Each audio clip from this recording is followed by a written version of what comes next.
आखिर क्यों बाबा साहेब वकील होने के बावजूद भी आजाद भगत सिंह का केस नहीं लड़े? आज की वीडियो में हम आपको पूरी जानकारी देंगे। बस आप ये वीडियो पूरा देखें, आपको पूरी जानकारी हो जाएगी।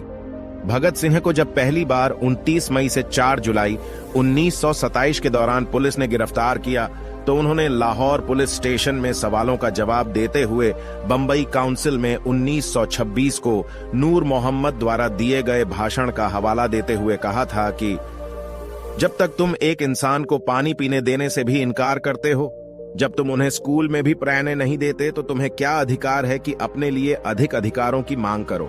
जब तुम एक इंसान को समान अधिकार देने से भी इनकार करते हो, तो तुम अधिक राजनीतिक अधिकार मांगने के कैसे अधिकारी बन गए? जब तुम उन्हें इस तरह पशुओं से भी गया बीता समझोगे, तो वह जरूर ही दूसरे धर्मों में शामिल हो जाएंगे, जिनमें उन्हें अधिक अधिकार मिलेंगे, जहां उनसे इंसानों जैसा व्यवहार किया जाएगा।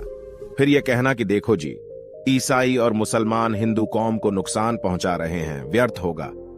आज जब झूठ के चादर में लपेटकर विकास का दिखावा किया जा रहा है, ऐसे में भगत सिंह का कहा ध्यान में लेना होगा। लोगों को मानो आवश्यक कार्यों के प्रति घृणा पैदा हो गई। हमने जुलाहे को भी दुत्कारा। आज कब डेढ़ा बुनने वाले भी अछूत समझे जाते हैं, कहार को भी अछूत समझा जाता है। यह गड्ढाबड्ढी विकास की प्रक्रिया में रुकावटें पैदा करती हैं। सामाजिक न्याय के बिना विकास का रास्ता आसान नहीं। भगत सिंह ने अछूतों के लिए पृथक निर्वाचन की मांग का समर्थन किया था। 23 मार्च 1931 को भगत सिंह अपने साथियों के साथ फांसी पर चढ़ा दिए गए। यदि वे जीवित रहते तो 1932 में पूना पैक्ट में वे अंबेडकर का समर्थन करते। भगत सिंह ने लिखा है, अछूतों को उनके अलग अधिकार उन्हें दे दो।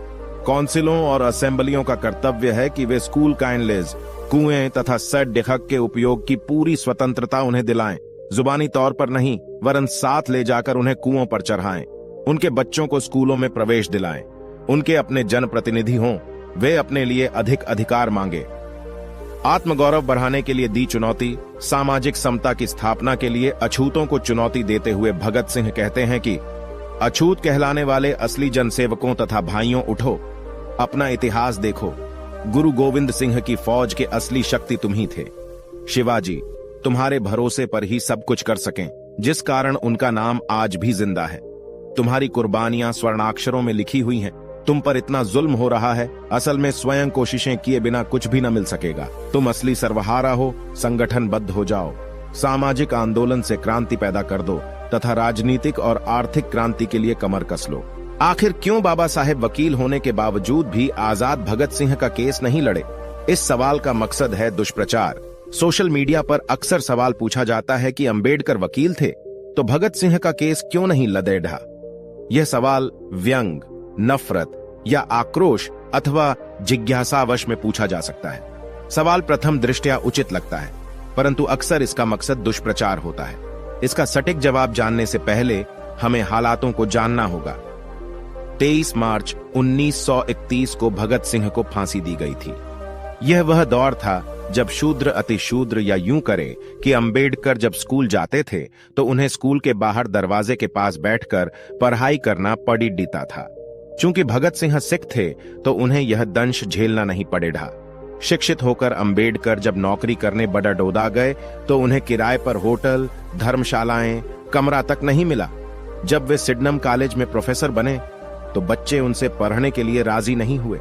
ऐसे में जून 1923 से अंबेडकर ने वकालत का काम शुरू किया। उन्हें बार काउंसिल में भी बैठने के लिए जगह नहीं दी गई। अस्पृश्यता के चलते अंबेडकर को केस नहीं मिल पाते थे। एक गैर ब्राह्मण अपना केस हार जाने के बाद अंबेडकर के पास आए तो उनके केस की जीत ने उन्हें ख्याति दी, लेकिन वकालत अंबेडकर की रोजी रोटी नहीं थी। जातिवाद के कारण केस नहीं मिलने पर उन्होंने बाटली बॉयज अकाउंटेंसी में लेक्चरर का काम शुरू कर दिया। हालातों को जानना जरूरी। यह वह दौर था जहां किसी अछूत के छूने भर से हिंदुओं का धर्म भ्रष्ट हो जाता था।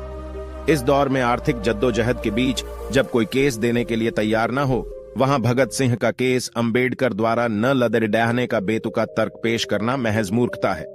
वैसे भी भगत सिंह का केस लाहौर में चल रहा था, जबकि अंबेडकर मुंबई में रहा करते थे और भगत सिंह के केस की पैरवी जाने माने वकील आसिफ अली कर रहे थे। वकालत के क्षेत्र में उनका दबदबा था। ऐसे में आसिफ अली को हटाकर अंबेडकर को केस देने की कल्पना भी कोई कर नहीं सकता था। आरएसएस के गोलवलकर के मित्र भगत सिंह विरोधी भगत सिंह के खिलाफ जहां सुप्रसिद्ध वकील आसिफ अली पैरवी कर रहे थे, वहीं अंग्रेजों की तरफ से पैरवी करने वाले ब्राह्मण वकील का नाम था सूर्य नारायण शर्मा। यह वही शर्मा है जो आरएसएस के संस्थापक गोलवलकर के बहुत अच्छे मित्र थे। याद रहे कि अंबेडकर ने 150 वर्षों की अंग्रेजों की राजनीतिक गुलामी के मुकाबले में 2500 वर्ष से भी अधिक की सामाजिक गुलामी को नष्ट करने के लिए अपना जीवन न्योछावर कर दिया। ऐसे में आजादी की लड़ाई को लेकर जहां क्रांतिकारियों का नाम गर्व से लिया जाता है, वहीं सामाजिक आजादी के लिए सर्वश्रेष्ठ स्थान पर अंबेडकर का नाम अभिमान के साथ लिया जाता है।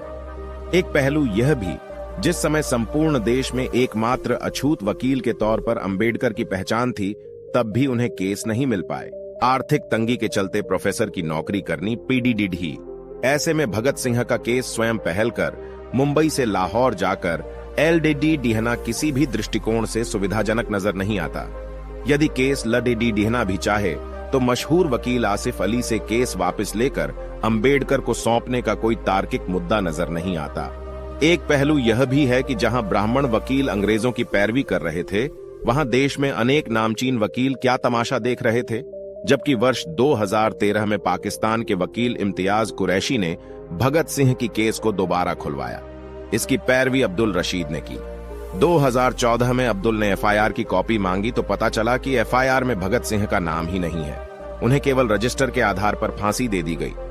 और अंत में अंबेडकर की निष्ठा कार्य को लेकर समय समय पर मनुवादियों द्वारा सवाल उठाया जाना एक आम बात है, लेकिन हमें उतनी ही सजगता से सभी तरह के आक्षेप व आरोपों का प्रति उत्तर देते आना चाहिए। इसके लिए लगातार उन सवालों का पीछा करते हुए उसकी गहराई में जाने का विवेक निर्माण किया जाना चाहिए। सवाल भले ही बचकाने हो, लेकिन उसे पूछने वाले व्यक्ति का मकसद यदि अंबेडकर के चरित्र हनन का हो तो हमें चुप रहकर सवालों से मुंह मोड़ लेना ठीक नहीं। अंबेडकर के लिए अंग्रेजों की 150 वर्ष की गुलामी से कहीं अधिक जरूरी मुद्दा था 2500 वर्ष की सामाजिक व वर्ण व्यवस्था से उपजी जातीयवादी गुलामी को समाप्त करना। अत्यंत जरूरी लड़ी डिहाई उन्होंने लड़ी डी। अब हम क्यों चुप रहे, सोचिए। दोस्तों, आज की वीडियो में बस इतना ही। उम्मीद करता हूं आपको हमारी ये वीडियो पसंद आई होगी। अगर आप बाबा साहेब के जीवन